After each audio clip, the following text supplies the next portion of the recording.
Assalamualaikum warahmatullahi wabarakatuh. Pada video kali ini, kelompok 3 dari mata kuliah Farmakologi Anestesi akan membahas tentang kajian mendalam tentang obat morfin di dunia anestesi.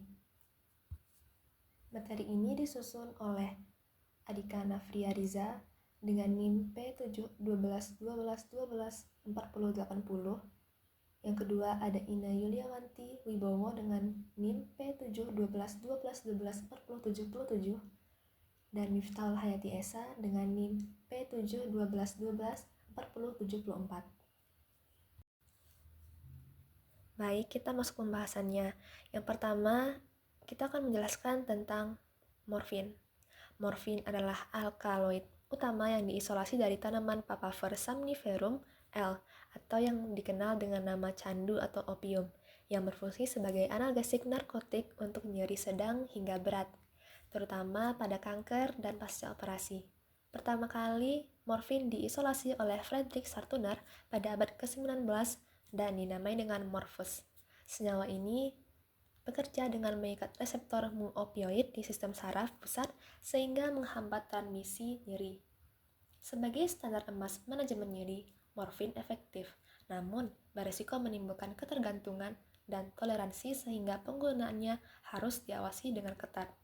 Obat ini tersedia dalam berbagai sediaan dan juga menjadi dasar pengembangan opioid baru yang lebih aman dan juga efektif.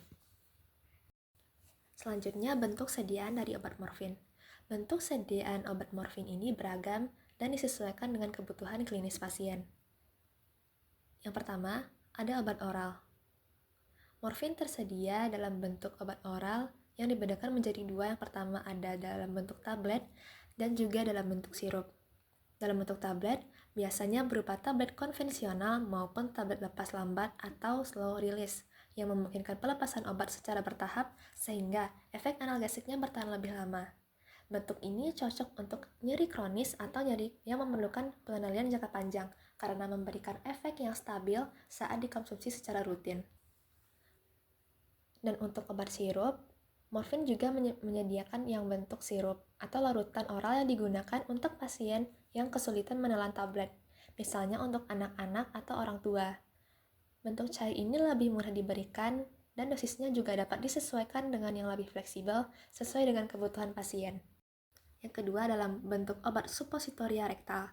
Dalam bentuk ini menjadi alternatif bagi pasien yang tidak dapat menerima obat melalui mulut, misalnya karena muntah hebat atau gangguan saluran pencernaan yang mempengaruhi penyerapan obat.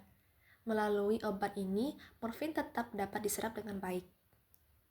Yang terakhir ada dalam bentuk obat injeksi. Untuk kondisi yang membutuhkan efek cepat, terutama di lingkungan rumah sakit, morfin disediakan dalam bentuk injeksi. Pemberiannya dapat melalui intravena, intramuskular, subkutan, epidural, maupun intratekal. Rute ini memungkinkan obat bekerja segera sehingga sangat efektif pada nyeri akut, manajemen nyeri pasca operasi, anestesi regional, maupun perawatan intensif. Oke, kita lanjut ke dosis dan rute pemberian obat morfin. Pada pemberian obat morfin pada praktik anestesi disesuaikan dengan kondisi klinis dan tingkat nyeri pasien. Dosis intravena umumnya dimulai 2-4 mg dan dapat diulang berdasarkan respons pasien.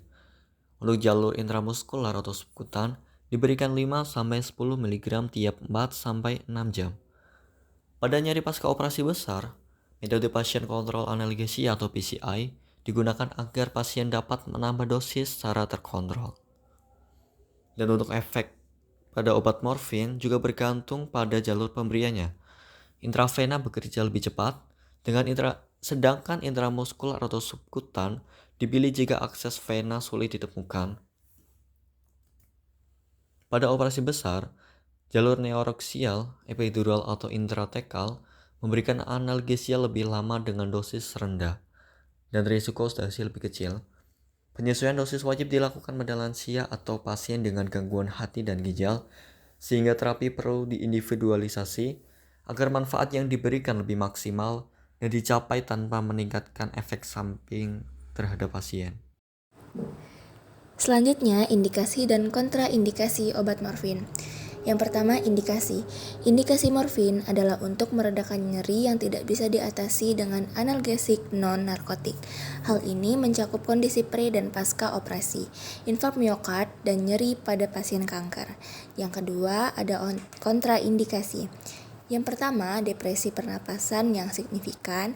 Yang kedua, asma bronkial akut atau berat dalam kondisi tanpa alat untuk melakukan pemantauan atau tanpa adanya peralatan resusitasi. Yang ketiga, penggunaan bersamaan dengan inhibitor monoamine oksidase atau MAOI seperti selegirin atau penggunaan MAOI dalam 14 hari terakhir. Yang keempat, obstruksi gastrointestinal yang diketahui atau dicurigai, termasuk ileus paralitik. Dan yang terakhir, hipersensitivitas terhadap morfin. Morfin juga memiliki efek samping. Efek samping ini terjadi karena interaksi obat dengan tubuh dan bisa termasuk gejala ringan hingga bahaya nyawa. Efek samping yang pertama adalah sembelit.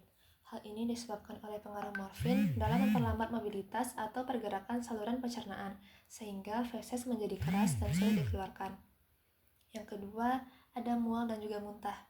Hal ini disebabkan akibat stimulasi pusat komoreseptor di otak. Efek ini terjadi terutama pada awal penggunaan obat atau jika dosis dinaikkan secara tiba-tiba. Yang ketiga, mulut menjadi kering hingga membuat rasa kantuk yang berlebihan. Karena efek depresan yang diberikan morfin pada sistem saraf, sehingga menyebabkan penurunan aktivitas dan juga rasa kantuk yang berlebih. Yang keempat, ada depresi pernafasan. Efek samping ini adalah kondisi di mana fungsi pernafasan melambat atau menurun secara signifikan sehingga mengancam keselamatan pasien, terutama pada dosis tinggi atau pada pasien dengan gangguan pernafasan kronis. Yang kelima, morfin juga bisa mempengaruhi sistem saraf pusat sehingga menimbulkan gejala seperti kebingungan, perubahan suasana hati, dan juga halusinasi yang lebih sering terjadi pada pasien lanjut usia atau penggunaan dosis tinggi. Lalu, penggunaan morfin pada jangka panjang dapat membawa pada risiko ketergantungan dan juga kecanduan. Yang ketujuh, morfin juga dapat membuat gangguan hormonal. Hal ini termasuk pada gangguan menstruasi dan juga penurunan tulang yang berisiko menyebabkan osteoporosis. Farmakokinetik dan farmakodinamik obat morfin. Pada penjelasan farmakokinetik obat morfin dapat diserap dengan baik, terutama di usus halus bagian atas dan mukosa rektal. Serat bisa diberikan melalui berbagai rute, baik oral, intravena, subkutan, maupun intramuskular. Pada sediaan konvensional, makanan mempercepat penyerapannya karena mengalami metabolisme lintas pertama yang besar. Dosis oral biasanya 6 kali lebih tinggi dari dosis parenteral. Bioavailabilitas morfin mencapai 80-100% dengan puncak efek muncul dalam 24 sampai 48 jam. Distribusinya luas dengan volume sekitar 5,31 liter per kilogram tersebar ke organ vital, maupun menembus otak dan plasenta, serta berikatan dengan protein plasma sekitar 35%. Obat morfin di metabolisme di hati melalui enzim N-dimetilasi dan konjugasi, kemudian menghasilkan M6G dan M3G. Ekresi terjadi terutama lewat urin, sebagian melalui feses dengan waktu paru sekitar 2 jam.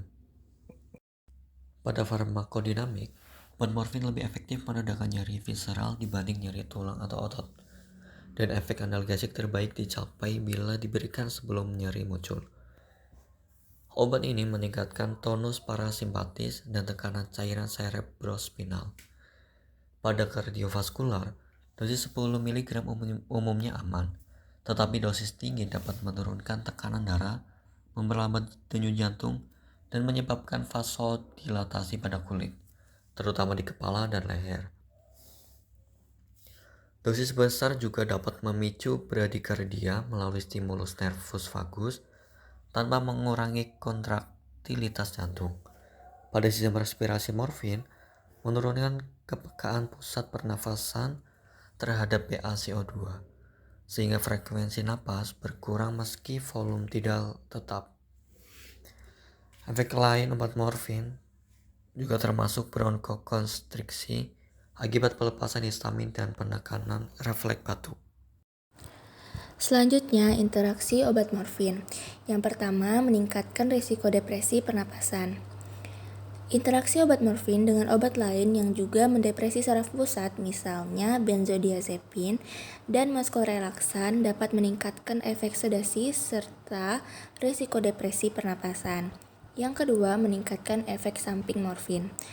Morfin jika digunakan bersama obat antikolinergik seperti atropin dapat meningkatkan risiko retensi urin, ileus paralitik, dan konstipasi. Yang ketiga, penggunaan dengan obat serotonergik. Sindrom serotonin berpotensi terjadi apabila morfin digunakan bersama dengan obat serotonergik. Yang keempat, penggunaan dengan opioid agonis atau antagonis. Penggunaan morfin dengan obat golongan agonis atau antagonis opioid dapat menyebabkan penurunan efikasi morfin. Dan yang terakhir, penurunan efikasi diuretik.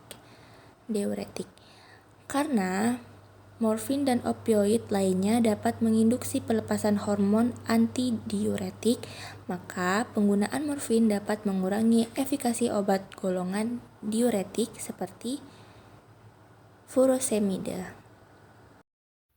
Selanjutnya ada tanggung jawab tenaga medis dalam pemberian obat morfin. Tenaga medis berperan penting dalam memastikan penggunaan obat morfin secara aman, etis, dan sesuai aturan hukum. Obat ini hanya diberikan untuk nyeri berat yang tidak responsif terhadap analgesik lain, terutama pada perawatan paliatif dan juga anestesi. Tugas tenaga medis meliputi edukasi pasien mengenai manfaat, risiko, serta potensi ketergantungan, disertai dengan pemantauan dosis dan efek samping secara ketat. Selain itu, mereka wajib mematuhi regulasi dalam peresepan, pemberian, dan pencatatan gunanya mencegah penyalahgunaan. Prinsip otonomi pasien juga dijunjung dengan melibatkan pasien dalam keputusan terapi. Optimalisasi pengelolaan morfin memerlukan pelatihan khusus dan dukungan sistem manajemen nyeri yang terintegrasi. Untuk kesimpulan materi yang sudah diberikan, untuk obat morfin merupakan obat dengan manfaat besar sekaligus potensi resiko yang signifikan. Keanekaragaman bentuk, dosis, dan jalur pemberiannya memberikan fleksibilitas yang tinggi dalam penata laksanaan nyeri. Namun di sisi lain, menuntut kewaspadaan terhadap efek samping seperti konstipasi, depresi pernafasan, hingga adiksi. Karena itu, penggunaannya harus disesuaikan dengan kondisi pasien dan diawasi secara ketat. Dengan pengelolaan yang tepat serta kepatuhan pada regulasi, obat morfin tetap menjadi terapi penting dalam mengendalikan nyeri dan meningkatkan kualitas hidup pasien. Baik, pemaparan materi kami sampai di sini. Semoga apa yang kami sampaikan dapat menambah wawasan dan juga bermanfaat bagi kita semua. Terima kasih atas perhatiannya. Wassalamualaikum warahmatullahi wabarakatuh.